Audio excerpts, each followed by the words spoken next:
meus amados, é um privilégio poder partilhar com vocês nesta noite tão bonita, diante de um grupo tão seleto, a palavra de Deus. E eu louvo a Deus porque a Fiel escolheu um tema tão oportuno, tão necessário, tão vital para a igreja de Deus nesses dias. E a minha oração e a minha esperança é que o Espírito Santo de Deus opere poderosamente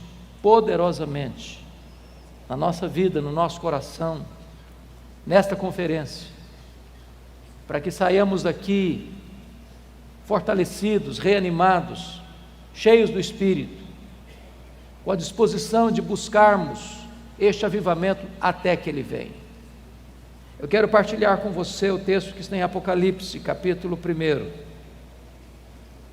Eu peço que você abra comigo, versos 9 a 13. Apocalipse, capítulo 1, 9 a 13.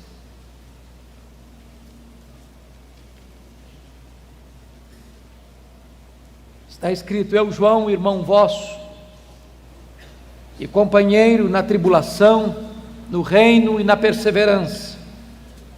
Em Jesus achei-me na ilha chamada Patmos por causa da palavra de Deus e do testemunho de Jesus.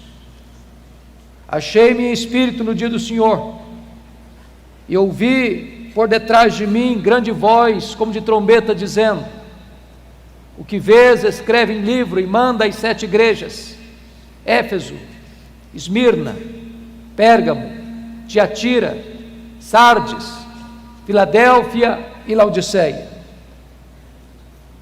Voltei-me para ver quem falava comigo, e voltado vi 7 candeeiros de ouro, e no meio dos candeeiros um semelhante a filho de homem. Capítulo 3, versos 14 a 22. Ao anjo da igreja em Laodiceia escreve: Estas coisas diz o Amém, a testemunha fiel e verdadeira, o princípio da criação de Deus. Conheça as tuas obras, que nem és quente, nem és frio, nem quente. Quem dera fosses frio ou quente. Assim, porque és morno, e nem és quente nem frio, estou a ponto de vomitar-te da minha boca. Pois dizes: estou rico e abastado, e não preciso de coisa alguma, e nem sabes que tu és infeliz, sim, miserável, pobre, cego e nu.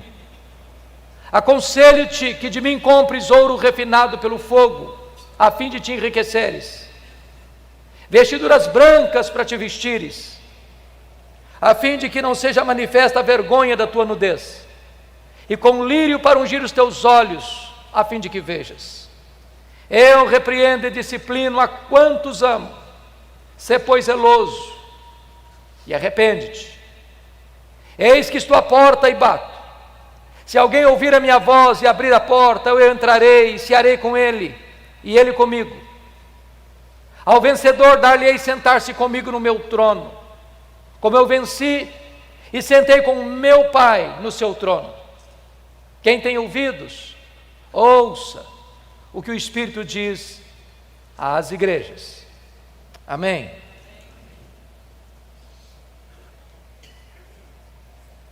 Irmãos queridos, os anos mais sombrios da perseguição à igreja haviam chegado, desde que Nero, com 17 anos de idade, tornou-se imperador de Roma. Nero era um homem louco, era um homem devasso, era um homem violento, mandou matar a sua própria mãe. Desde que este homem assumiu o governo de Roma, é que as nuvens escuras de uma perseguição cruel e avassaladora se formavam no horizonte, anunciando a chegada de um tempo muito amargo para a igreja de Deus. 10 anos depois que este homem assumiu o governo, em 54, precisamente no dia 17 de julho, agora de 64, segundo os melhores historiadores, ele mesmo colocou fogo na capital do império. Por causa da sua megalomania, queria construir uma Roma mais bela, mais pujante, mais magnificente. Subiu para o alto da torre de Mecenas, vestido de ator, tangendo a sua lira, assistindo de lá o espetáculo das chamas, lambendo a capital do império. Foram 7 noites e 6 dias de incêndio, de 17 de julho a 24 de julho. Quando o incêndio acabou, a cidade de Roma estava devastada. Dos 14 bairros de Roma, 10 deles foram destruídos pelas chamas. Os 4 bairros restantes, densamente povoados por judeus e cristãos, dão a Nero um álibi para botar a culpa do incêndio de Roma nos cristãos. E começa então uma brutal e sangrenta perseguição contra a igreja. Os historiadores afirmam que faltou madeira para se construir cruz, tamanha quantidade de crentes que foram crucificados em Roma. Uma verdadeira chacina, um verdadeiro banho de sangue. 2 anos depois, ano 66, explode uma rebelião dos judeus em Cesareia Marítima, porque uma sinagoga fora profanada e os zelotes, que nunca foram favoráveis ao governo de Roma em Israel, rebelaram-se contra Roma. E Roma manda para lá o general Tito, para tentar controlar aquele motim, aquela revolta, aquela rebelião. 2 anos depois, ano 68, o Senado depõe o imperador Nero. Nero tira sua própria vida. 2 anos depois, ano 70, a rebelião em Israel se torna incontrolável. Então o general Tito cerca a cidade de Jerusalém. Ninguém pode entrar, ninguém pode sair. Quando todas as possibilidades de resistência haviam acabado, Tito invade Jerusalém, destrói Jerusalém, arrasa o templo de Jerusalém, não fica pedra sobre pedra, passa milhares ao fio da espada e promove aquilo que nós chamamos de a maior diáspora, a maior dispersão dos judeus de todos os tempos, desde o ano 70 a 14 de maio de 1948, quando Israel retorna ao seu território. Nesse mesmo ano 70, o imperador Vespasiano inaugura em Roma o Coliseu, o chamado Coliseu Romano, que numa festa de 100 dias de inauguração, mais de 10.000 cristãos foram mortos com requintes de crueldade, enrolados em peles de animais, jogados nas arenas, para os cães morderem, para os touros pisarem, para os leões esfaimados da Líbia devorarem. Uma verdadeira chacina. Ano 81, assume o governo de Roma Domiciano, chamado de o segundo Nero, por causa da crueldade com que perseguiu a igreja. Este imperador vai ser o primeiro a rogar para si o título de Senhor e Deus, pois foi este imperador que deportou o apóstolo João, então pastor da igreja de Éfeso, para a ilha do Mar Egeu, a ilha de Pátimos. Vale destacar que neste tempo todos os apóstolos de Cristo já estavam mortos pelo viés do martírio. João era o último representante do colégio apostólico. Certamente, a intenção de Domiciano era calar a voz do último apóstolo do Senhor Jesus, fechando-lhe todas as portas da terra. Mas quando todas as portas da terra se fecharam para João na terra, Deus abriu-lhe uma porta no céu e disse: sobe para aqui, e eu te mostrarei não as coisas que talvez aconteçam, não as coisas que podem acontecer, eu te mostrarei as coisas que devem acontecer. Até nas horas mais sombrias da igreja, Deus continua no trono, Deus continua governando a história do seu povo. Era um dia de domingo, era o dia do Senhor. Quando João escuta atrás dele uma voz, como voz de trombeta, dizendo: o que vês escreve em livro e manda às 7 igrejas, Éfeso, Esmirna, Pérgamo, Tiatira, Sardes, Filadélfia e Laodiceia. Quando ele se volta para ver quem falava com ele, ele não vê quem falava com ele. Ele vê 7 candeeiros de ouro, ele vê as 7 igrejas, e no meio das igrejas, um semelhante a filho de homem. O mundo só pode ver Jesus na igreja e através da igreja.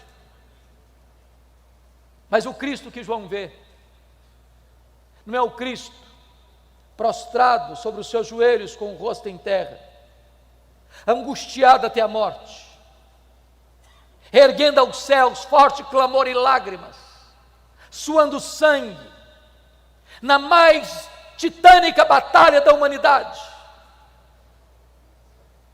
O Cristo que João vê, não é o Cristo esbordoado, cuspido, zombado do sinédrio judaico.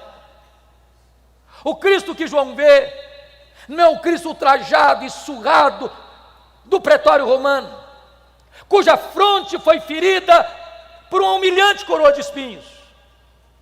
O Cristo que João vê, não é o Cristo que carrega o lenho maldito pelas estreitas e apinhadas ruas de Jerusalém, sob os apupos e vaias de uma multidão ensandecida e sangue sedento. O Cristo que João vê, não é o Cristo preso naquele leito vertical da morte, suspenso entre a terra e os céus. O Cristo que João vê é o Cristo vencedor, é o Cristo da glória, é o Cristo que triunfou sobre a morte, o inferno. Seus cabelos não estão mais sujos de sangue e poeira, mas são brancos como a neve. Seus olhos não estão mais empapuçados de sangue, mas são como chamas de fogo. Seus pés não estão mais presos ao lenho, são como bronze polido. Suas mãos não estão mais esmagadas pelos cravos, mas sustentam a igreja. A sua voz não está mais embargada pela sede, mas é como voz de muitas águas. Da sua boca sai uma afiada espada de 2 gumes.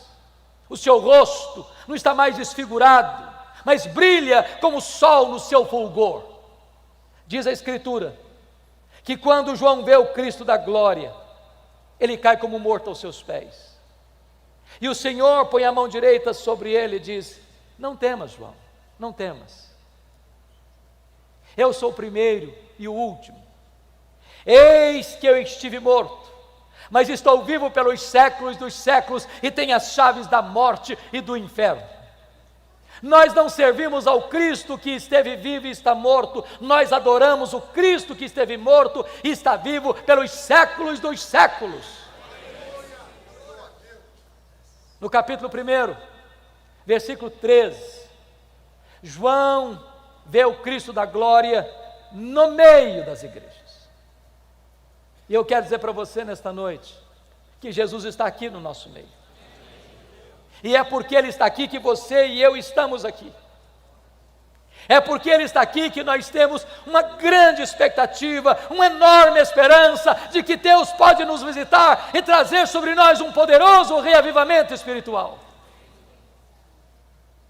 Mas no capítulo 2, versículo 1, nós somos informados que Jesus está andando no meio dos candeeiros, andando no meio das igrejas. Para quê? Para sondar a igreja, para exortar a igreja, para corrigir a igreja, para disciplinar a igreja, para consolar a igreja, para fazer promessas à sua igreja. E eu estou certo de que Jesus está aqui, sondando-nos, corrigindo-nos, disciplinando-nos, exortando-nos, consolando-nos, fazendo-nos promessas. E na medida que Jesus vai caminhando entre as igrejas, há um estribilho que se repete em todas as cartas. E o estribilho é este: eu conheço, eu conheço, eu conheço, eu conheço, eu conheço, eu conheço, eu conheço. Para 5 destas 7 igrejas, Jesus vai usar a mesma expressão para a igreja de Éfeso, Tiatira, Sardes, Filadélfia e Laodiceia. Ele diz assim: eu conheço as tuas obras. Aquilo que o seu pai não sabe, eu sei. Aquilo que a sua mãe não sabe, eu sei. Aquilo que a sua mulher não sabe, eu sei. Aquilo que o seu marido não sabe, eu sei. Aquilo que o seu pastor não sabe, eu sei. Aquilo que a lei não sabe, eu sei. Aquilo que você fechou a porta do quarto para ninguém ver, eu estava lá. Ninguém pode esconder nada daquele cujos olhos são como chamas de fogo. Ele conhece a sua igreja. Ele não se deixa enganar por performance humana. Ele não se deixa ludibriar pelo verniz das emoções. Ele conhece a verdade no íntimo. Mas para a igreja de Esmirna, a mais pobre igreja da Ásia, Jesus vai usar uma outra expressão. Ele diz assim: eu conheço a tua tribulação e a tua pobreza, mas tu és rico. Me conforta isso, porque Jesus também conhece as suas dores, os seus gemidos, os seus soluços, as suas noites indormidas, as suas madrugadas insones, as angústias que assaltam o seu peito, as dores profundas que latejam em sua alma. Jesus conhece. E Jesus me choca, porque você e eu temos uma noção do que é uma igreja rica. A igreja mais pobre da Ásia, Jesus diz assim: eu conheço a tua pobreza, mas tu és rico. O que é uma igreja rica para nós hoje? É uma igreja que tem muitos membros? É uma igreja que tem um templo suntuoso? É uma igreja que tem um orçamento robusto? É uma igreja que tem muitos membros influentes na sociedade? Essa é a concepção que nós temos de uma igreja rica. Mas Jesus se dirige à mais pobre igreja da Ásia e diz: tu és pobre, mas aqui em cima tu és rica. Pobre aos olhos dos homens, rica aos olhos de Deus, pobre na terra, rica no céu. O que é importante não é ser rico na terra, é ser rico no céu. Não é ser rico aos olhos dos homens, mas ser rico aos olhos de Deus. Por outro lado, a igreja mais rica da Ásia, a igreja que dizia para si mesma: eu sou rica, eu estou abastada, eu não preciso de nada. Jesus olha para essa mesma igreja e faz um outro diagnóstico e diz: tu és pobre, miserável, cego e nu. Mas para a igreja de Pérgamo, Jesus vai usar uma outra expressão. Ele vai dizer assim: eu conheço o lugar onde tu habitas, onde está o trono de Satanás. E eu não sei se você já perguntou por que Jesus disse isso sobre Pérgamo. Vocês sabem que Pérgamo era a segunda maior cidade da Ásia, só perdia para Éfeso, que era a capital. Quando se disputava na Ásia Menor que cidade construiria o primeiro templo de adoração ao imperador romano como uma divindade, Pérgamo ganha a concorrência e constrói o primeiro templo de adoração ao imperador na Ásia Menor. Muito provavelmente o que Jesus está dizendo é o seguinte: qualquer lugar onde você coloca um homem no pedestal, qualquer lugar onde tem culto à personalidade, qualquer lugar onde você coloca o homem no centro das atenções, aí está o trono de Satanás, porque todo o humanismo antropocêntrico, todo o humanismo que adora o homem, coloca o homem no centro, aí está a ação e o trono de Satanás. Porque Deus não divide a sua glória com ninguém. Mas muito provavelmente, em segundo lugar, Jesus disse isso sobre Pérgamo, porque Pérgamo era a sede do culto a Esculápio. Lá ficava o templo de Esculápio. E Esculápio era conhecido como Deus da cura. E o símbolo deste Deus pagão era uma serpente. É por isso que até hoje, quando você vai ao seu médico, você vai ver bordado no jaleco branco de seu médico uma serpente. Isso vem de Pérgamo. Isso vem de Esculápio. Isso vem do Deus da cura. Muito provavelmente o que Jesus está dizendo é o seguinte: qualquer lugar onde uma pessoa venera uma imagem criada e forjada pela mente e pelas mãos humanas, aí está o trono de Satanás. Porque o ídolo é nada, ele é gesso, ele é mármore, ele é pedra, ele é prata, ele é ouro. Ele tem boca e ele não fala, ele tem pés e ele não anda, ele tem mãos e ele não apalpa, ele tem olhos e ele não enxerga, mas por trás do ídolo estão os demônios. O que é magnífico é que onde Satanás tem um trono, ali Jesus planta uma igreja para adorar e servir o Rei dos Reis e o Senhor dos Senhores. Jesus está andando no meio das igrejas, e Ele está andando entre nós nessa noite. E na medida que Jesus vai caminhando entre as igrejas, Ele tem elogios a fazer, Ele tem censuras a fazer. Para 2 igrejas, apenas elogios, nenhuma censura. Para quais igrejas? Para Esmirna, a mais pobre. Para Filadélfia, a mais fraca. Jesus se dirige à igreja de Filadélfia dizendo: eu conheço as tuas obras, tu tens pouca força, mas eu coloquei diante de ti uma porta aberta, e a porta que eu abro, ninguém fecha, e a porta que eu fecho, ninguém abre. O que é importante não é ser forte na terra, o que é importante é ser fiel ao Deus Todo-Poderoso. Mas para 4 igrejas, Jesus vai fazer elogios e censuras. Por exemplo, Jesus elogia a igreja de Éfeso pela sua firmeza teológica, pela sua fidelidade doutrinária, pelo seu zelo pela sã doutrina.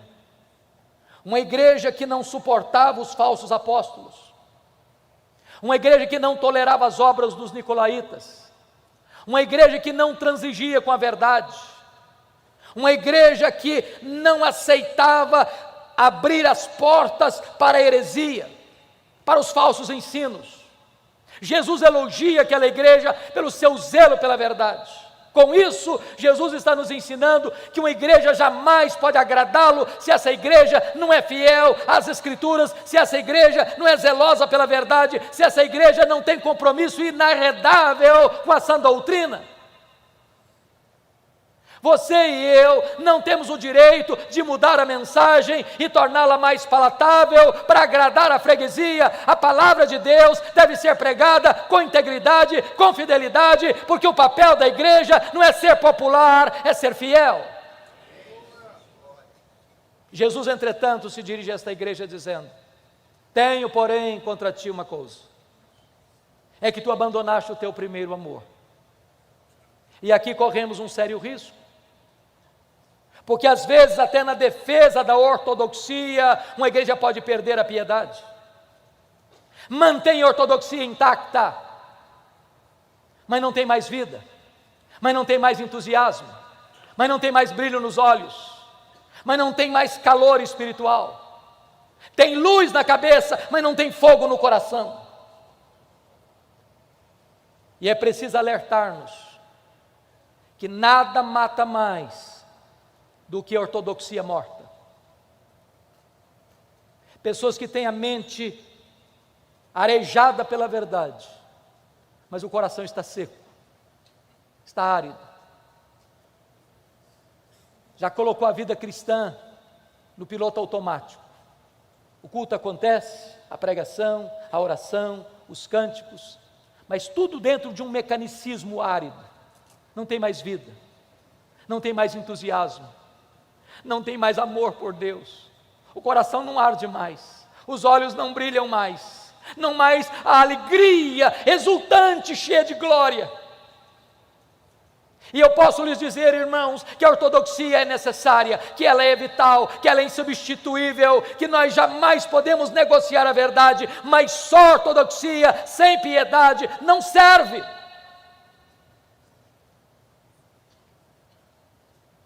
Jesus se dirige à igreja de Tiatira, e ele elogia aquela igreja, porque agora quando escreve, esta igreja tem mais fé, mais obras e mais amor do que lá atrás quando ela começara. Mas Jesus diz assim: eu tenho uma coisa contra ti, é que tu toleras esta falsa profetisa Jezabel, que induz o meu povo à prostituição. Notem isso, Éfeso tinha doutrina, mas não tinha amor. Tiatira tinha amor, mas não tinha doutrina.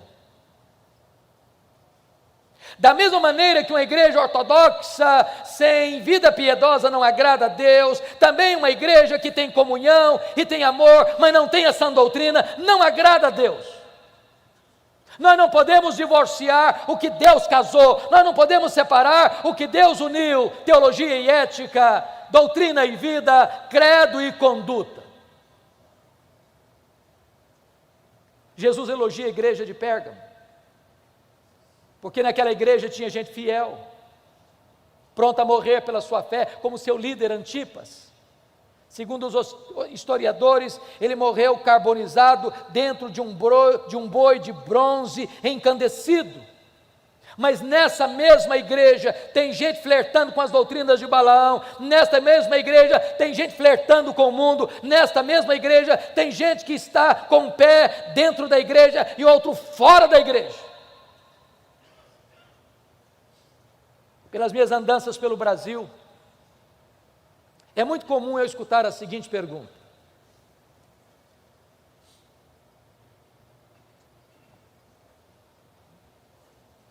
qual a avaliação que o senhor faz da igreja evangélica brasileira? Sabendo que eu sou um pastor presbiteriano, às vezes me pergunto assim: qual a avaliação que o senhor faz da igreja presbiteriana do Brasil? Talvez, às vezes a pergunta é mais endereçada, mais específica: qual é a avaliação que o senhor faz da igreja? O senhor tem o privilégio de pastorear. E a minha resposta é sempre a mesma. Eu respondo assim: vai muito bem, muito bem. Vai mais ou menos, mais ou menos. Vai muito mal, muito mal, muito mal. Sabe por que eu respondo assim? Porque numa mesma igreja, que escuta o mesmo pastor, que se assenta ao redor da mesma mesa do Senhor, que canta no mesmo conjunto coral, tem gente cheia do Espírito Santo, tem gente capengando na fé, tem gente vivendo em pecado, numa mesma congregação. Jesus está andando no meio da sua igreja, ele conhece a sua igreja. Ele elogia a igreja de Sardes. Aquela igreja tinha um nome na cidade, uma igreja viva. Hoje talvez diríamos uma igreja avivada. Talvez a sua liturgia fosse empolgante, talvez a música fosse eletrizante, talvez as emoções transbordassem. Mas Jesus olha para essa igreja que tem o nome de que é uma igreja avivada e diz: não, isso não passa de um verniz, você está morta. Tem poucos, apenas poucos, que ainda não contaminaram as suas vestiduras. E com isso Jesus me ensina 3 verdades. Primeiro, ele me choca. Sabe por que me choca? Porque a igreja que diz que é pobre, Jesus não, você é rica. A igreja que diz que é rica, Jesus não, você é pobre.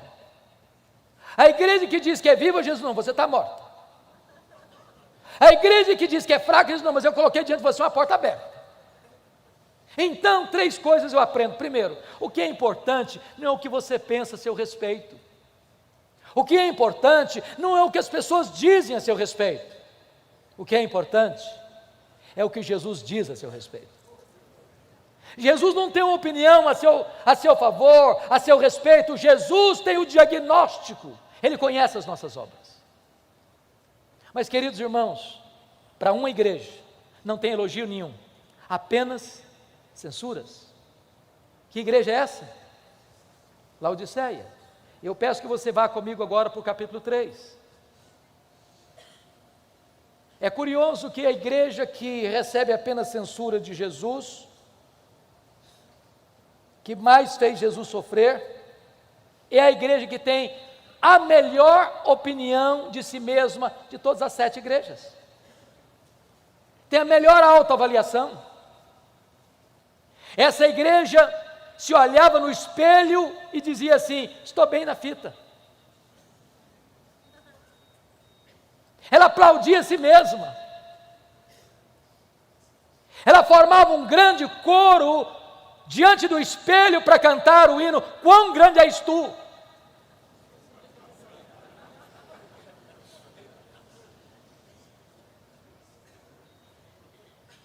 E eu gostaria então, com a sua Bíblia aberta comigo no texto, olhar três coisas aí. Primeiro, dos versos 15 a 17, Jesus vai fazer um diagnóstico. Dos versos 18 a 20, Jesus vai fazer um apelo. Dos versos 21 a 22, com base no verso 14, Jesus vai fazer uma promessa. Vocês sabem que Laodiceia ficava na região do Vale do Rio Lico, a região mais fértil da Ásia.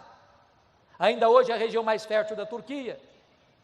Vocês sabem que naquele vale ficavam três cidades, Hierápolis, Colossos e Laodiceia, distante uma da outra 9 quilômetros. Eram tão pertas que quando Paulo escreveu aos Colossenses, ele ordenou que a mesma carta fosse lida na igreja de Hierápolis e na igreja de Laodiceia. Hierápolis era a nossa Caldas Novas brasileira, lugar onde havia uma fonte de águas quentes. Há uma montanha lá chamada Castelo de Algodão, de rochas calcárias brancas, onde as águas brotam quentes e vão descendo, formando piscinas naturais em cascatas, e pessoas vinham e vêm até hoje para tomar banhos nas águas quentes e terapêuticas de Hierápolis. Do outro lado do rio, em Colossos, havia fontes de águas frias e geladas, também terapêuticas. Mas em Laodiceia, a maior cidade, não havia fontes, nem de águas quentes, nem de águas frias. As águas vinham por meio de aquedutos e chegavam lá mornas, tépidas, impróprias para beber e impróprias para uso terapêutico. O que é que Jesus Cristo faz? Ele pega esse gancho da geografia e diz assim: quem dera tu fosses quente como as águas de Hierápolis, quem dera tu fosses fria como as águas de Colossos, mas porque tu és morna com as águas que chegam na cidade, eu estou a ponto de vomitar-te da minha boca. Porque ele usa a figura do ouro. Porque Laodiceia era a cidade dos endinheirados, dos bancários, era o centro econômico da Ásia Menor. Jesus diz: vocês se orgulham do ouro que vocês têm, mas espiritualmente vocês estão pobres. Por que Jesus usa a figura da roupa branca? Porque Laodiceia era o maior centro têxtil da Ásia Menor. Jesus diz: vocês se orgulham das suas fábricas de roupas, mas vocês espiritualmente estão nus. Por que Jesus usa a figura do colírio? Porque Laodiceia era o maior centro médico, sobretudo oftalmológico, da Ásia Menor. Havia lá um remédio que produzia o pó frígio, de que fazia o colírio, famoso no mundo inteiro. E Jesus diz: vocês se orgulham das suas clínicas de olhos, mas espiritualmente vocês estão cegos. Sabe o que Jesus está fazendo? Um diagnóstico. Mas sabe o que me choca? Não é o que Jesus vê na igreja, é o que ele não vê. Se não, vejamos. Leia 7 cartas e vocês verão isso. A igreja que mais fez Jesus sofrer, a igreja que provocou náuseas em Jesus, não recebe de Jesus nenhuma censura de problemas doutrinários. Não tem falsos mestres, não tem falsos profetas, não tem falsos apóstolos, não tem doutrina de Balaão, não tem doutrina de Nicolaitas, não tem falsa profetisa Jezabel, não há nenhuma ameaça doutrinária à igreja. Nós diríamos hoje que a igreja de Laodiceia era uma igreja ortodoxa, mas não obstante, está provocando náuseas no Filho de Deus. Olhe as igrejas, e vocês não verão nenhuma denúncia de Jesus de problemas morais. Havia problema moral em Pérgamo, havia problema moral em Tiatira, havia problema moral em Sardes. Não há escândalos na igreja de Laodiceia, não há denúncia de pecados escandalosos, nem interno, nem provocando escândalos fora dos portões. Diríamos hoje que Laodiceia era uma igreja ética, mas estava provocando náuseas no Filho de Deus. Olha para as cartas, e vocês não verão nenhuma denúncia de Jesus de pobreza naquela igreja. Havia pobreza em Esmirna, havia pobreza em Filadélfia. A igreja de Laodiceia é rica, é próspera.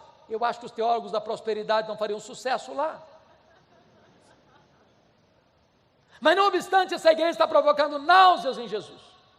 Olha as cartas e vocês verão que não há denúncia de Jesus de perseguição, nem política e nem religiosa em Éfeso, na cidade de Laodiceia. Havia perseguição religiosa em Éfeso, havia perseguição política em Pérgamo. Essa igreja está em paz, mas está provocando náuseas no Filho de Deus. Irmãos queridos, eu quero crer Eu quero crer que as igrejas aqui representadas, graças a Deus, são igrejas que zelam pela sã doutrina. Eu quero crer que as igrejas aqui representadas zelam pela ética. Eu quero crer que as igrejas aqui representadas são igrejas prósperas. Eu quero crer que as igrejas aqui representadas vivem em paz. Eu quero dizer que a ortodoxia é uma bênção. Eu quero dizer que o zelo pela ética é uma bênção. Eu quero dizer que a prosperidade que vem de Deus é uma bênção. Eu quero dizer que a paz é uma bênção.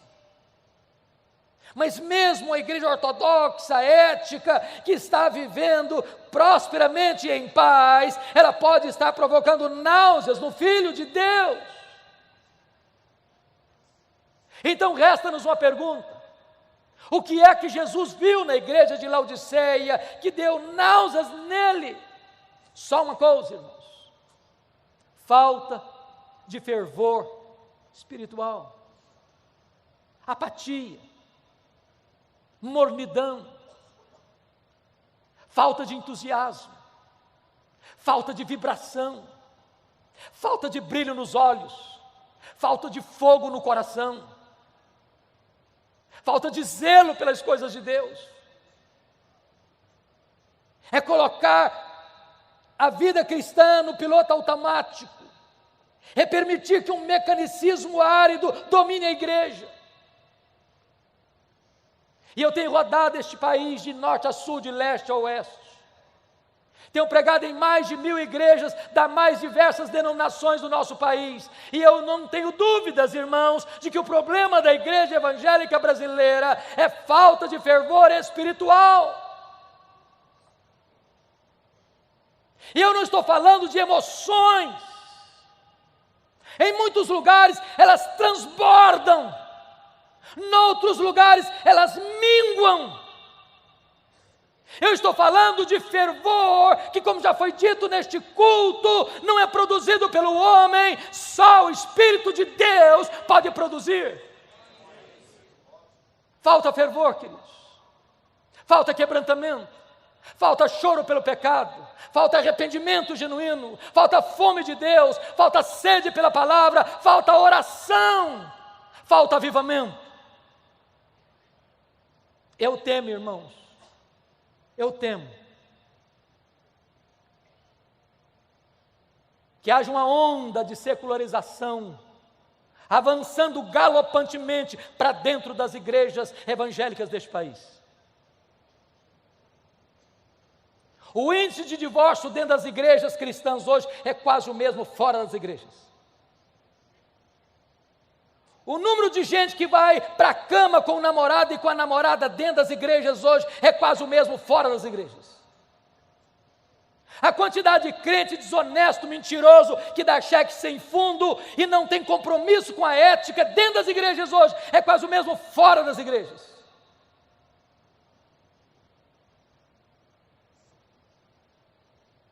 Querem ver uma coisa?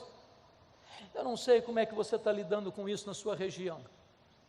Mas por onde eu ando, os pastores lamentam comigo esse fato. As festas de casamento dos nossos crentes estão se transformando numa vergonha. Uma vergonha. Você sai da igreja, onde você adora a Deus, onde você prega, você ora, você canta, você invoca a bênção de Deus, e dali sai para um rico cerimonial e lá o pau quebra. O pau quebra. Porque a música que rola lá não tem nada a ver com Deus, mas não. Bebida alcoólicas, se serve todas. As luzes, como uma boate moderna, acendem-se no teto e o povo de Deus bêbado cai na pista de dança e volta para casa com as pernas trôpegas. Olha para o retrovisor e veja as igrejas que entraram por esse caminho, onde foram parar? Ou a igreja tem a coragem de botar o pé no freio, ou nós entraremos para dentro desta avassaladora secularização. Há poucos dias, um pastor me disse, pastor Hernandes, a minha mocidade sai de uma reunião de oração e vai para balada até de madrugada. Nada tem nada mais a ver. Eu conheço líderes que vão fazer um discipulado na sua casa e depois de abrirem a Bíblia e de orarem com o seu discipulando, abrem uma garrafa de uísque e bebem a valer, introduzindo e matriculando os seus discipulandos no alcoolismo. Nada tem nada a ver. Há poucos dias um pastor me disse com lágrimas nos olhos, pastor Hernandes, a minha denominação não batizou um crente por igreja, por ano, em média.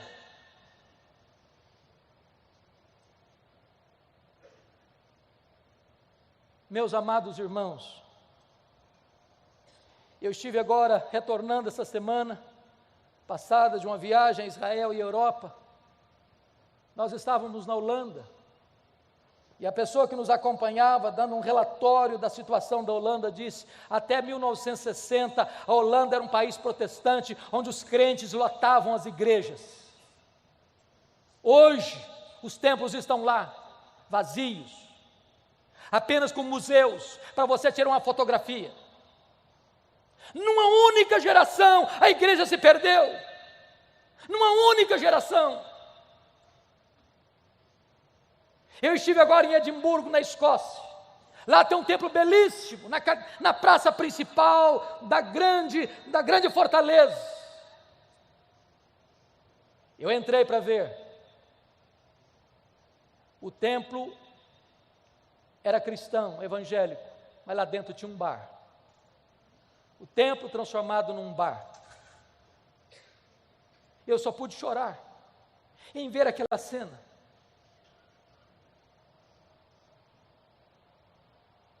Irmãos queridos, sabe o que significa isso? Nós precisamos de um avivamento espiritual. Se nós não quisermos entrar por esse mesmo caminho, se nós não quisermos colher os frutos amargos de uma secularização, de uma sequidão espiritual, de uma mornidão espiritual, de uma apatia espiritual, onde as pessoas já não têm mais gosto por ir à igreja, onde elas não têm prazer mais na palavra de Deus, onde ir a um culto é um peso, onde frequentar uma reunião de oração é um sacrifício, elas não amam a Deus, elas não querem Deus, elas querem as bênçãos de Deus, e elas substituíram o Deus das bênçãos pelas bênçãos de Deus.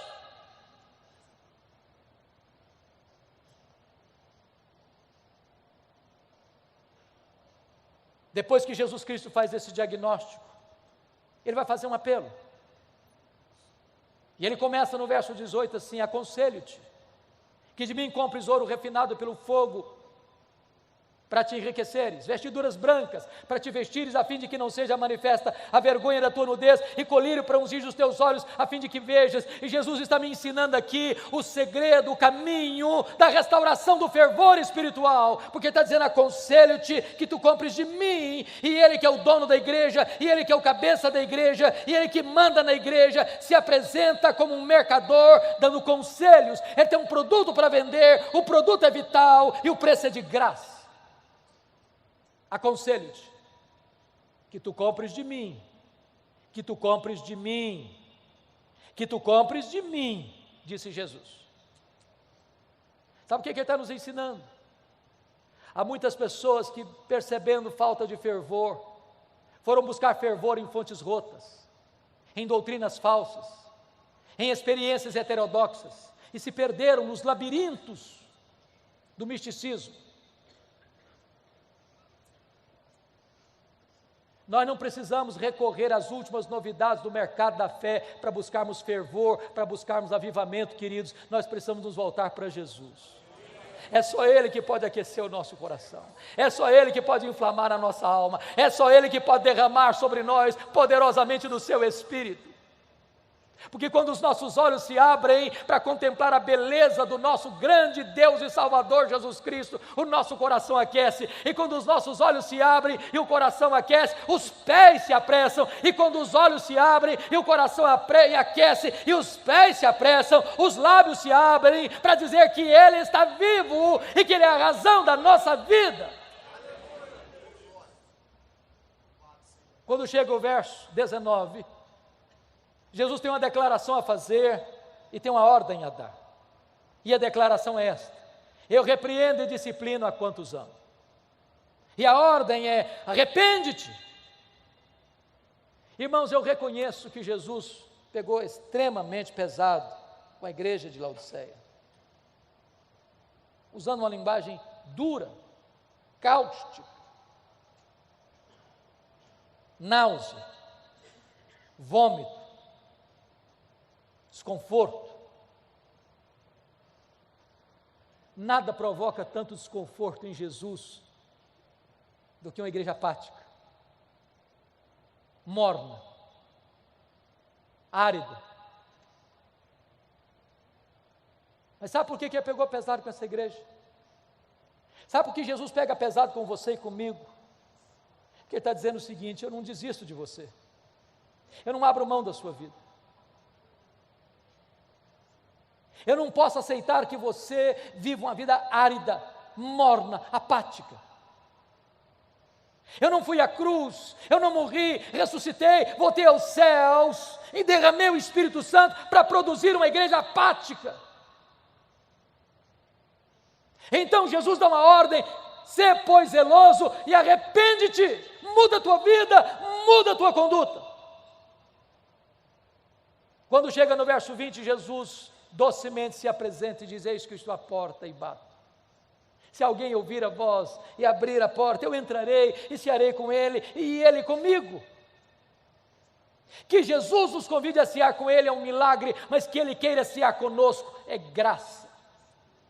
A única maneira de o coração aquecer é estarmos a sós com Jesus, aos pés de Jesus, na intimidade de Jesus. Depois que ele faz este apelo, ele vai fazer a promessa. No verso 14 ele diz por que ele tem competência e autoridade para fazer essa promessa, porque ele se apresenta assim: estas coisas diz o Amém. Ele é a última palavra de Deus para você e para mim. Se nós não ouvirmos a voz dele, não há mais esperança para a nossa alma. Essas coisas diz a testemunha fiel e verdadeira. Ele é a testemunha fiel e verdadeira, porque ele promete, ele cumpre o que promete, e quando ele faz, ninguém pode impedir a sua mão de fazê-lo.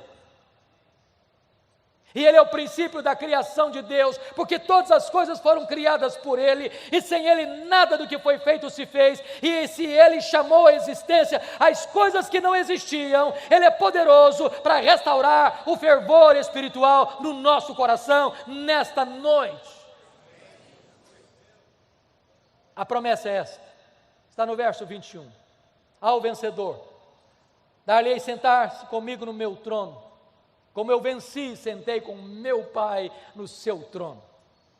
Para uma igreja que valorizava o glamour do mundo, a riqueza do mundo, as glórias do mundo, Jesus diz: eu tenho coisa melhor para vocês, eu tenho o trono.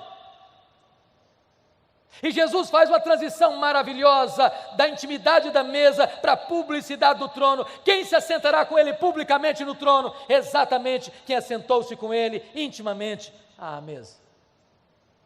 Por isso ele termina dizendo: quem tem ouvidos, ouça o que o Espírito diz às igrejas. No ano 2011, irmãos, eu fui visitar essas 7 igrejas. E eu confesso para vocês que na medida que eu caminhava e meditava sobre esse assunto, muitas vezes as lágrimas vieram aos meus olhos, porque essas 7 igrejas estão literalmente mortas, literalmente mortas. O que você vê são escombros, pedras reviradas, uma vaga ideia de uma igreja que existiu no passado, mas nessa mesma região, hoje, não tem sequer 1% de crentes. Sabe por que essas igrejas morreram? Porque elas não ouviram o que o Espírito Santo disse a elas. Olha para a Europa, o velho continente, o berço do protestantismo, onde aconteceu a reforma, onde aconteceu o movimento dos puritanos, onde aconteceu o movimento dos morávios, onde aconteceu o movimento pietista, onde aconteceram as missões modernas, onde aconteceram grandes reavivamentos espirituais. Europa hoje é conhecido como um continente pós-cristão. Você vai a Genebra, onde já foi uma maquete viva do reino de Deus, parece que não há mais vestígio de vida cristã autêntica naquele país. Estive pregando na Inglaterra o ano passado, e um pastor com lágrimas nos olhos me disse assim: pastor Hernandes, a Inglaterra não é mais o país de John Wesley, a Inglaterra não é mais o país de George Whitefield, a Inglaterra não é mais o país de William Carey, a Inglaterra não é mais o país de William Wilberforce, a Inglaterra não é mais o país de John Charles Ryle, a Inglaterra não é mais o país de Charles Haddon Spurgeon, a Inglaterra não é mais o país de Mark Lloyd Jones, a Inglaterra não é mais o país de John Stott, a Inglaterra hoje é o país de Richard Dawkins, o patrono dos ateus. Os nossos templos estão sendo vendidos e transformados em museus, em boates, em mesquitas muçulmanas. Sabem por que as igrejas estão morrendo na Europa? É porque elas não estão ouvindo o que o Espírito Santo diz a elas. Olha para a América do Norte, olha para o Canadá, para os Estados Unidos, onde aqueles países tão fortes, tão arrojados na evangelização do mundo. Hoje algumas igrejas históricas, rendidas ao liberalismo, perdem centenas, milhares de membros todos os anos, todos os anos, todos os anos. Enormes igrejas vazias. Seminários que formaram teólogos, missionários, pastores para abençoarem o mundo, tomados de assalto pelos liberais, produzem morte. O ano passado eu estava pregando em Nova York numa conferência. Quando terminou aquela conferência, eu fui pregar numa igreja evangélica da cidade. Enquanto o pastor me conduzia àquele templo, ele me mostrou 11 templos que estavam sendo vendidos. Não tinha mais gente para frequentar. Sabe por que as igrejas estão morrendo na América do Norte? Porque há igrejas morrendo lá, vitimadas ou pelo liberalismo de um lado, ou pelo sincretismo religioso do outro, ou pelo secularismo de outra parte, ou pela ortodoxia morta. É porque não estão ouvindo o que o Espírito Santo diz às igrejas. Olha para o Brasil, irmãos, onde nós já temos sinais de denominações inteiras se rendendo ao liberalismo, onde pastores já não acreditam mais que a Bíblia é a palavra de Deus, infalível, inerrante e suficiente. Igrejas que, em vez de avançarem contra as portas do inferno, já estão dando marcha ré e perdendo membros ano após ano. Olha para o Brasil, e você vai ver mega templos lotados e lotados de multidões e multidões, mas aí não tem evangelho, não se prega sobre a graça, não se prega sobre a cruz, não se prega sobre o novo nascimento, não se prega sobre a justificação pela fé, não se prega sobre a santificação, não se prega sobre o Espírito Santo, não se prega sobre as bem-aventuranças eternas, não se prega sobre a condenação eterna, não tem evangelho, e onde não tem palavra de Deus, não tem o Deus da palavra. Olha para o Brasil, e você vai ver denominações históricas que, embora mantenham a ortodoxia, mas muitas delas já perderam o fervor, já perderam o entusiasmo, já estão secas, já estão áridas, já estão mornas, já estão apáticas, precisando de um sopro de vida. Oh, irmãos, nós precisamos de um avivamento espiritual, nós precisamos de um sopro do céu.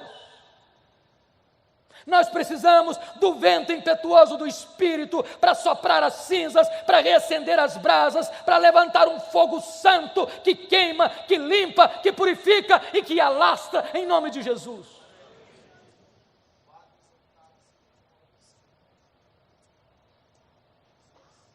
Nós corremos um grande risco, queridos, porque a cada 3 gerações uma igreja pode correr o risco de entrar num processo de esfriamento, de secularização, de apostasia. Aquela geração que nasceu no Egito, morreu no deserto. A segunda geração que nasceu no deserto entrou na terra prometida.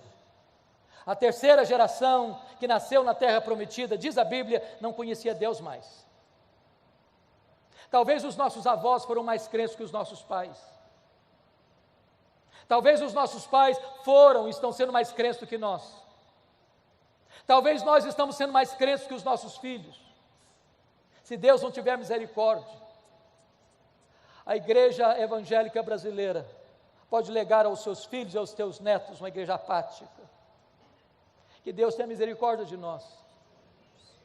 Que Deus sopre sobre nós um alento de vida, para que os nossos filhos e os nossos netos herdem uma igreja mais viva, mais operosa, mais cheia da graça, mais cheia do Espírito, mais cheia do poder de Deus. Que Deus nos ajude. Que Deus nos ajude.